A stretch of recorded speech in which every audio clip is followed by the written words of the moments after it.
The Mimic is one of the most popular D&D monsters.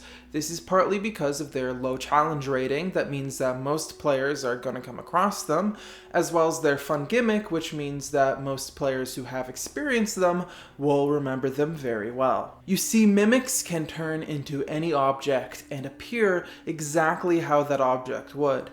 And for most games, this will be turned into chests and doors and the more common things that mimics tend to be represented as. But today, I want to talk about the more exciting and chaotic uses of a mimic. And I've decided to narrow that down into my top 5 uses for mimics. Also, before we begin, I just want to say that if you want to help out the channel, please hit the subscribe button. It helps out a ton. Anyways, on with the video. Picture this. Your party are traveling through a dungeon when they see a giant hole that they need to get across. Well, luckily for them, there just happens to be a rope in the middle, dangling from side to side. Maybe this was used by a previous party that had come through here before. The rogue decides to go first, grabs onto the rope, and jumps across. When they realize they can't, because they can't let go of the rope. In fact, now the rope is baring teeth, and is biting at them, and that they have just got themselves stuck onto a mimic. See, this is a really fun situation because the rogue is now hanging onto the rope, and even if they do manage to let go, they're going to fall into the hole, what they were already trying not to do. If they hang on, they're going to continue to be attacked until eventually it gets them knocked unconscious, to which they'll probably fall in the hole anyways. The party might want to try and help the rogue by attacking the mimic, but then again, if you kill the mimic, it's going to turn back into its ambiguous form. It's going to knock the rogue back down to the bottom. Most combat encounters are very samey, so this would be a great opportunity to have a combat encounter where the obvious answer isn't to try to just lower the other side's hit points as much as possible. But at the same time, there's a lot of ways that players can cleverly find themselves a way out of this situation. For example, if someone has Tenser's floating disc, you can place it below the rogue where, if they can manage to let go, they will land on that platform. A Vortex Warp could teleport the rogue back to safety without them even needing to let go, as well as Gust could push them across the gap. Or, if falling into this pit is a really bad idea, if you have a Warlock with Repelling Blast, they could just hit the rogue with it, knocking them across the gap. And if your party don't have spells, well, they probably have items like a ladder or a pole or even another rope that they could use to get the rogue to safety. The point is that there are so many ways that you can creatively find yourself out of this situation. Now, number 2 is an idea that I really like because there's so many ways that you can take it.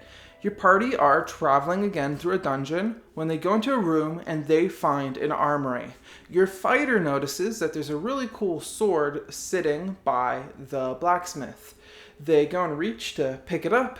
When they feel it kind of just feel a little off, they try to let go of it again. It's stuck to them. They see a little eye pop up and realize that they are holding a sword mimic. Now, this could be a very simple surprise mimic encounter where the fighter starts without a weapon because they must have put it on the ground to pick up this new one. However, there is a lot more fun situation you can put into this where if we assume that this is one of the rare instances of mimics being able to talk, technically mimics aren't able to talk in their stat block. However, there are multiple official books that reference talking mimics or have talking mimics in them. So maybe the party can persuade this mimic that they will give it the ability to feed on more people if it travels along with them, continuing to be a sword. And now, your fighter has a really cool magic item NPC thing going on here. Now, a regular mimic's bite attack is 1d8 plus 3 piercing plus 1d8 acid damage, which is way too strong for any normal magic weapon, unless you're at the legendary tier, as well as giving the fighter the ability to use a ranged attack as well when it works. So we wouldn't be using the mimic's stat attacks for this weapon. We can assume that maybe this is just a weaker mimic, and therefore it would be the regular attacking of a sword plus 1 or plus 2 acid damage. However, because it's still a mimic, You could have it be a sword and then switch to an axe, or switch to a javelin, or switch however the fighter wants it to switch to, and it can be this really fun, versatile weapon that switches whenever the situation needs to arise. Plus, the Mimic can sort of become this side NPC character that hangs along with the fighter, and you can give it its own wants and needs, and if the party are spending too little time fighting things and not giving this Mimic enough to feast on, well, maybe it gets sick of the party and decides that it needs to leave, leaving the fighter without their main weapon. Or maybe it has its own personal side quest. Maybe the reason it's still a sword is actually because it's been stuck as a sword and hasn't been able to switch out of its form. So it agrees to help fight with the party until they can find a way to make it full Mimic capable again. That would also explain why it can't do its ranged attack, or it isn't as strong with its bite attack. It's simply because it's been weakened and has lost many of its abilities, and maybe over time you give it that ability to switch weapons, or maybe you do make the acid damage a little bit stronger. Not 1d8 stronger, but still stronger. Now, number 3 is what I would call the not-so-false statue. It's the type of Mimic that you're probably going to want to center a one-shot around. However, you might need to come up with some backup ideas if this gets finished too quickly, which I'll explain in a moment. So in this case, the party arrives into a small community, and this community has centered itself around this Mimic statue that they found. And as of recent, there have been some missing person cases that they just haven't been able to find and are looking to the party for help. Now, when the party arrive, the first thing they're probably gonna think is that the Mimic statue is an actual Mimic. So they're going to try to investigate it, see that it's real, and then move on to something else. As this investigation goes on, you should randomly roll for what this Mimic that's attacking the people is going to turn into. One of the things that it can turn into should be the Mimic statue. Once the party have checked it once, it's likely that they're not going to think to check it again, even though the Mimic is transferring itself into different things around the area. This is a thing that the party are going to have to pass multiple times because it's the center of this community. So once they've checked it once, they might not think to check it again, which means that when they go back at some point and they realize that the statue is gone, meaning that at one point it switched into a Mimic without them realizing, it's going to be this very frustrating moment. Or it's going to be in a very exciting moment when they do decide to go check it and they realize that it's right in front of them. Now, I will admit there's a couple of ways this can go badly. If the party just insists on every time they pass it to do a quick check of the Mimic, well, as soon as it turns into it, they're going to find out right away. Which is one of the reasons why I recommend it randomly turning into a Mimic rather than it being the Mimic the whole time. I actually do think it being the Mimic the whole time is a more interesting idea. However, I fail to see a party who is going to not discover that immediately. I just think it's a pretty clever way to kind of laugh in the party's faces, showing the Mimic in front of them at all times. However, they just will never know when it's the actual one until it's too late and they've missed their opportunity. And if you're worried about your party constantly checking the statue, well, if this is a thing the community has centered itself around, how would you feel if a bunch of tourists came into your town, came to the main thing that's the center of it that people like to go to, and just started shaking it around and trying to make it move? You'd probably be very unhappy with that. Number 4 is a little bit horrifying, as well as you need to somewhat cheat what the Mimic is capable of doing to really give the full effect of this creature.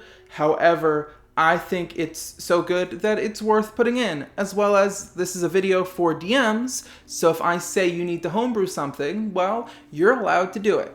So your party have escaped a horrible dungeon, and it just so happens they're very lucky they see a horse and carriage just sitting on the side of the road, seemingly abandoned. There's no evidence of anyone's belongings in it or anyone's belongings around it, so I mean, it's a free ride back to the local town, so why not? As the carriage moves along, the party might eventually realize that something is wrong. It seems like the thing that attaches the horses to the carriage is also causing them to bleed. And for all those inside the carriage, it seems that the walls are starting to sprout teeth. And that's when it's going to hit what they're in. This is a mimic that's disguised itself as a carriage, latching itself onto two wild horses, traveling around trying to pick up lone adventurers looking for a free ride, where it then strikes them. Just like a fly with a Venus flytrap, the adventurers have walked right into the mouth of a mimic. Now, a carriage is too big for your standard mimic, however, a giant mimic covers that just fine. However, technically, the way the shapeshift ability works is that it is immediately clear that a mimic is a mimic when it starts to move. My argument to that would be, well, in this case, since the mimic is mimicking moving parts, that it can kind of keep up that illusion for longer. However, that's why as the party travels, more things start to show its true self because it is trying to keep up its illusion while moving. And I would also argue that for anyone inside the carriage when the combat starts, for every bite attack the mimic makes, they all have to do the attack roll. I really like this idea because you have that immediate sense of safety of leaving a dungeon, followed by an intense danger of walking right into the mouth of a monster. It's also just a pretty clever thing for a mimic to do, and on top of that, really kind of gives that urban legend horror feeling. Like, it feels like a story that you would hear over a campfire. Plus, the fight is interesting because you're trying to fight the monster while also trying to climb out of it. And it'd be interesting to see the different ways that party members try to cleverly escape or try to do a lot of damage without damaging themselves. Now, although this list wasn't in any particular order, this final idea is definitely my favorite. Coming up with this idea for a mimic is what made me think of doing an entire list of these. This mimic you're not going to find in a dungeon or out in the woods. This mimic is something that you're going to find where there's people, where there's civilization. Generally, where you'd find safety. When the party winds down, they return back to their home or back to the inn or wherever they choose to rest. The party, realizing the grime that they're covered in, decide to take a bath. The ranger heads up to where the bath is, starts to fill it up, and once he sits down, well, the rest of the party just hears screaming coming from the bathroom. And when they bust down the door, they see a naked ranger trying to fight off a bath mimic. Now, this only works if your party actually care about bathing, which, for me, actually happens surprisingly often. I can think of a good handful of times where my party have decided that they need to take a bath because it's been quite a while since the last one happened. However, if your party aren't like that, well, you could switch it with some other common occurrences. I mean, no D&D player ever forgets to take a long rest, so instead of a bath, it could be a bed. The most important thing about this idea is that the character should have to have removed their armor before this encounter and be incredibly vulnerable. Now, I just love the total vulnerability that it puts a player in this situation.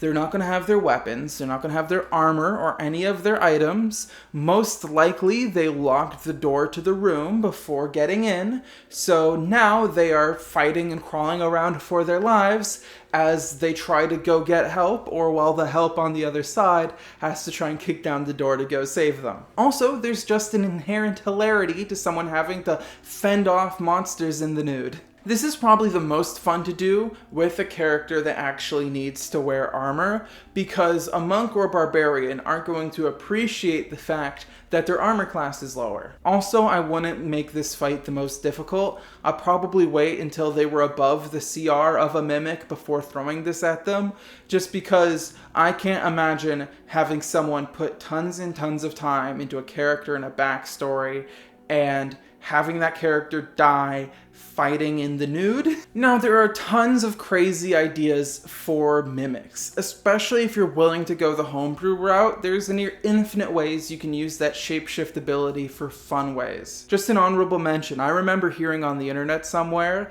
where someone had made a world where the entire planet itself was a mimic. If you have any crazy mimic ideas, please leave them in the comments below so I can have a look at them. And just a reminder to subscribe. Most of the time monster videos do well on my channel. However, I have noticed whenever I do 2 videos on a similar subject, one after another, the second one always does worse than the first one. So, I mean, check on this video in a couple days and you'll see if I'm right. But yeah, subscribing is a great way to let me know that you want to see more videos like this. Thank you for watching, and this is the end of the video.